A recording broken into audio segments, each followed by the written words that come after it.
Hey guys, Sinitar here, and let's make it quick. As some of you may have noticed already, all projects hosted on Nexus, my modding guides for Skyrim, Oblivion, New Vegas, SCTP texture pack for Skyrim and other smaller mods were taken down. And this is great. Wait, what, Sinitar? You mad, bruh? Now, why and what next? One of the reasons, of course just one of them, that Nexus is the biggest modding website at the moment, is a wide cooperation with the game developers who allows to host mods for their games. Players have mods of all their games in a single place, games receive additional attention, and Nexus is growing, everyone are happy. But this is possible only if Nexus is a fully legal business structure. You will not find the mods for games that don't officially support mods on Nexus, you will not find mods that were taken down by publishers on Nexus, and so on. This said, most of you who are using my guides on Nexus know that they do not break any of Nexus legal rules. But there is one but.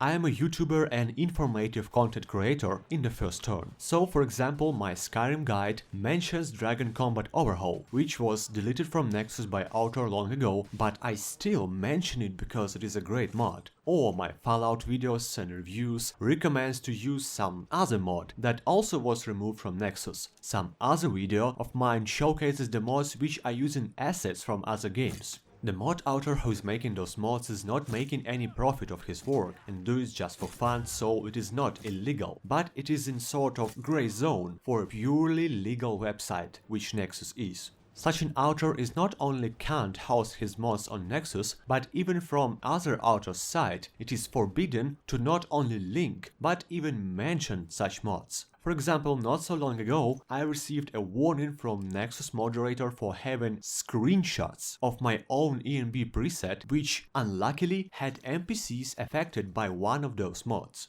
And so I had to delete all these screenshots. It may sound ridiculous, but that's how it is.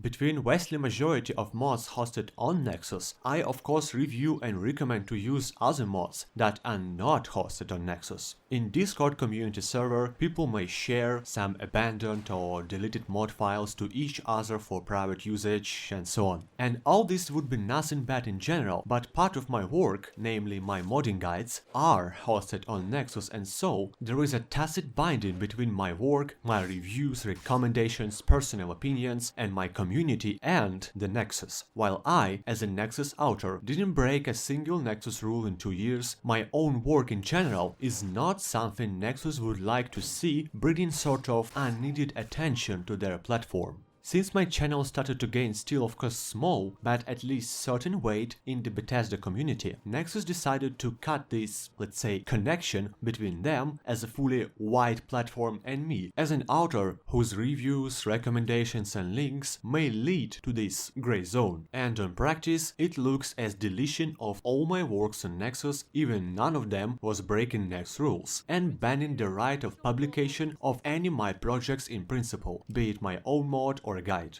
Now returning to the moment why it's good. Unlike the mod authors themselves, who depend on Nexus in the number of downloads of their mods, I am not Nexus dependent at all due to the content type I'm making. Also, all my works are stored on my PC and they're completely up-to-date form. And also, I'm a web developer in past. Soon I will set up a personal website where you can freely access all my works, my modding guides, tutorials and my small personal mods. There, I will be able to speak freely and post my works freely without being afraid someone from the top will shut everything down. As soon as I will set up the website, I will make a separate modification about that and change the links to my guides in all my videos to a new ones. There is a proverb in Russian that, well, roughly translated, sounds like whatever has happened is happened for good. As an independent content creator, I should be able to work really in a way I want and how I see it, to deliver the best possible content to my community. As an additional note, my activity about finding more and more amazing mods on Nexus and including them to my guides will not stop and will not change. The only thing will change is my informative non-YouTube work will be hosted on my own website, as well as my new guides like Guide for Special Edition and other games will be published straight on the website, which will not affect accessibility of my work at all. Meanwhile, don't forget that you can always always ask for modding support in our community Discord server, linked in video description. Lastly, but very important, I want to kindly ask each of you to keep calm. Please do not forward any anger on Nexus, do not disturb the moderators or mod authors, and so on. What happened is happened. Nothing is lost and everything is fine actually. And no matter what, I have the huge respect and love to the modding community in general, and I expect from my own community to be wise and calm as well.